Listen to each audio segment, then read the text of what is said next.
Welcome to PK Woodworking, and thank you for joining me for what I think is going to be either the second or the third episode of my shop build. So as you can see behind me, we are in the midst of it. So although this is probably the second or the third episode, this is actually 5 weeks into total build. So 5 weeks ago is when they ripped out sod on this part of my backyard. I have a ½ acre, and saw cut, ripped out some concrete out in front of me, and then began the process. So as you can see behind me, or maybe you can't, I'll get a little farther into it deeper, but we're at the point now where trusses are up. They've put on the fascia board and they're ready to sheath the roof. So that should start tomorrow, and I'm hoping maybe we get to some tile roof by the end of the week, but I guess we'll see. So let me bring you inside and give you a little more insights to what's going on. So I'll give you a bit of a shot across the side that's going to have the electrical services on it and where my table saw is going to be. I put some tape on the floor to make sure everything works out the way I expect them to. Seems like so far. So you can see the contractor's already put the 220 single phase panel out here. I think the electrician will probably show up at some point in time this week after the roof gets attached. So I guess we'll see what happens when that goes down. And then I'm not exactly sure, but probably somewhere here in the middle is where the 3-phase panel will go. My goal would be to put the perfect phase converter as close to as possible to the actual main service, just to minimize how much of that thicker cable I'm going to have to run, because everybody knows how much copper costs right now. So, and then having the 3-phase panel somewhere in there is going to let me come straight across and do drop downs to some of my tools, and just kind of, again, minimize the distance that I'm going to have for some of the electrical.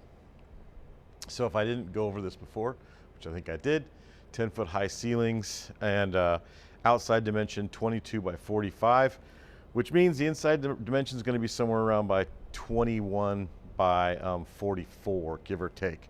Where you're at right now with the camera is where my new dust collector will go, and right in front of that, or next to it I should say, will be where my air compressor is going to go. So now from the opposite direction, your camera as a camera sitting basically right on top of where the front of the table saw will be. Again, this is where the dust collector will go. It's going to stick out slightly proud of the garage door. It's 36 inches deep. I think I'm somewhere around 30 inches around there. And then it'll end up going to somewhere around in this space.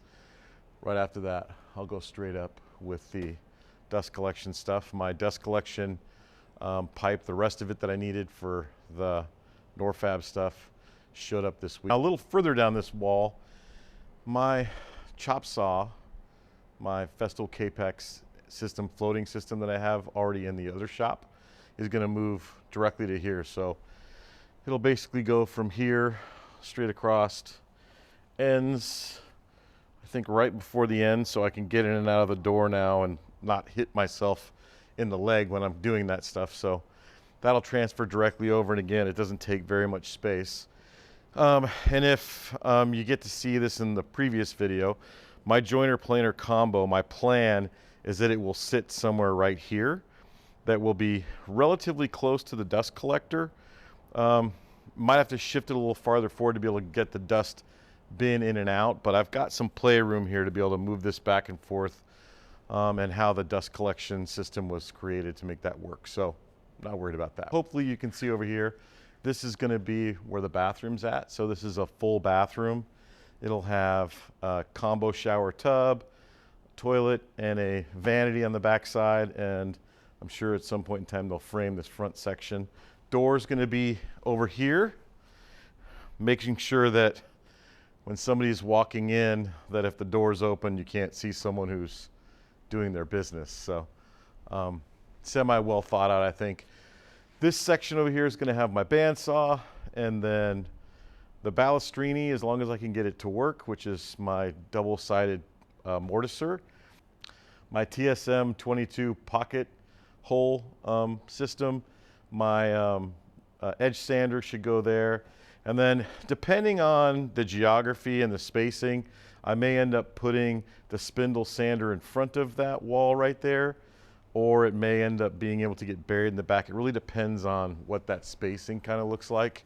And the goal is to have this open area here in the middle to have a table where I can you know, build stuff on top of. Okay, you're in the bathroom right now. Look in this direction.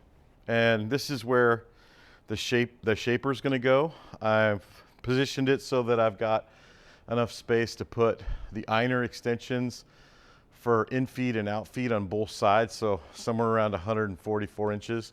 Not really ever planning on running long pieces of molding or whatsoever, but I think that would be able to get me enough space on either side.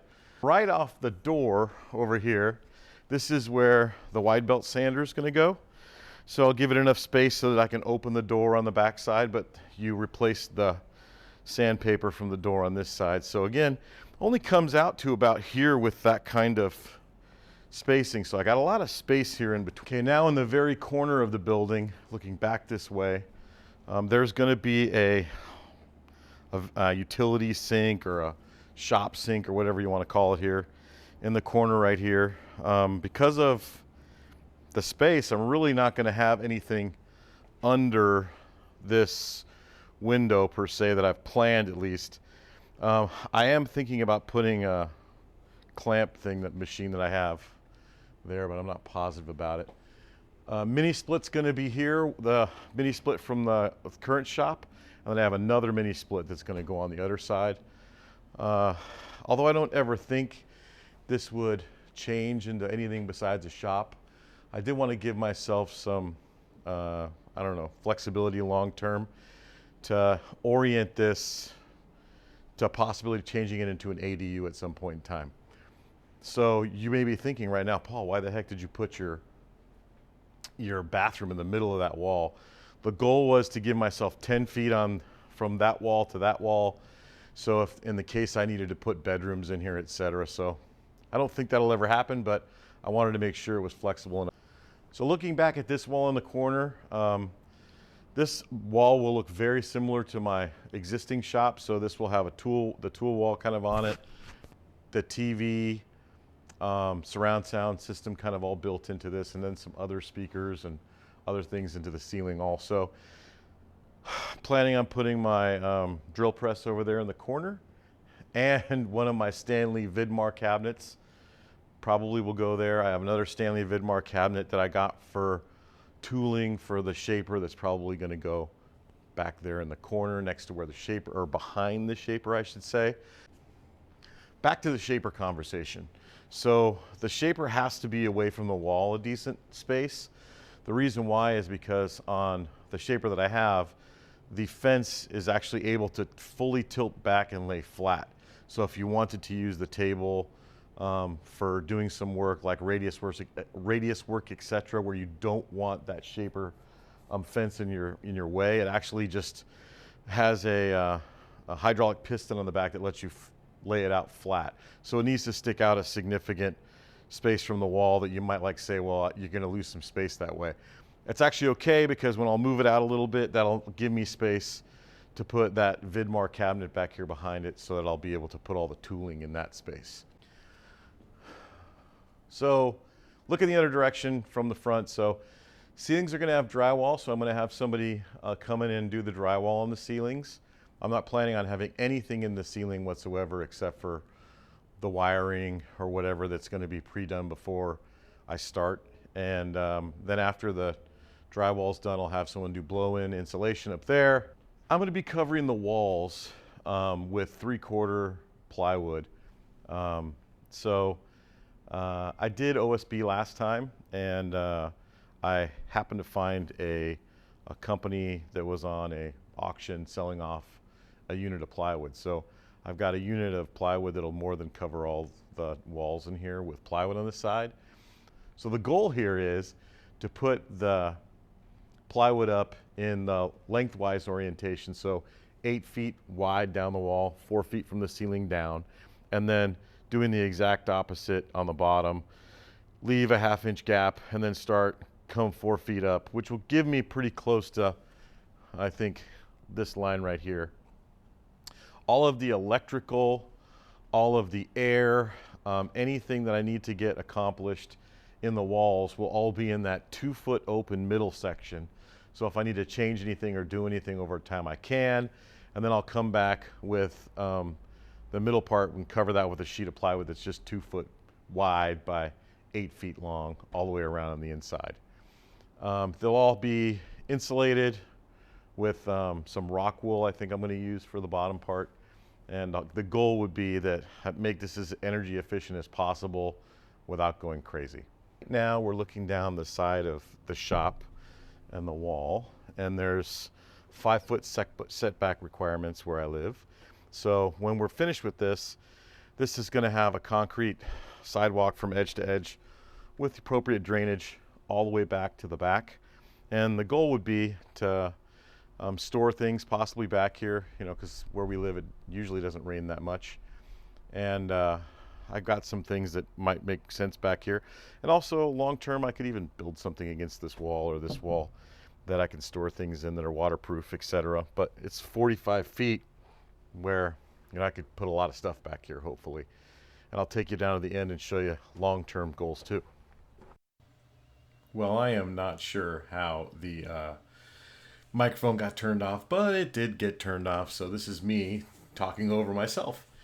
And what I'm trying to get across is that there's a space behind the shop that connects to that 5 foot stretch I showed before, that I'm gonna pour a concrete pad kind of behind it, just in case later on I decide, you know, maybe it makes sense to put the dust collector outside in the same kind of a, I don't know, space that I had before, or that I have currently right now in my workshop now.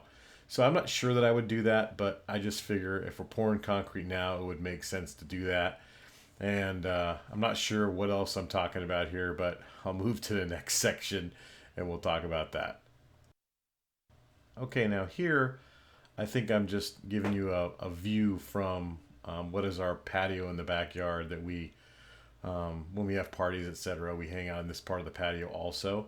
And I've got 2 trees that are on either side. Both of them were fairly large olive trees that grew over the course of 20 years. Cut part of it back on the other side that I'm going to spin to show you for it to fit the shop. I need to do a little bit more work on that tree, but in general, it fits pretty perfect, and then it should fill out decently to look good. And I think I'm just giving you a different view of that side of the shop where I'm going to pour that little piece of concrete for the future. And this is the, I guess the side of the shop that I'll most often go through, which is the door, the man door, I guess it's called. And it kind of worked out perfectly for that small sidewalk that goes between the 2 patios, because it's the shortest distance right there to go into that door. So not really sure what else I was trying to get across here other than you know, just I'm happy and excited where we're at so far in this process. And hopefully we'll check next time to make sure that the microphone doesn't turn off in the future. So anyways, thanks for tuning in and checking out stop number 2 on the shop build process. And hopefully we'll have many more videos to come. Thanks again.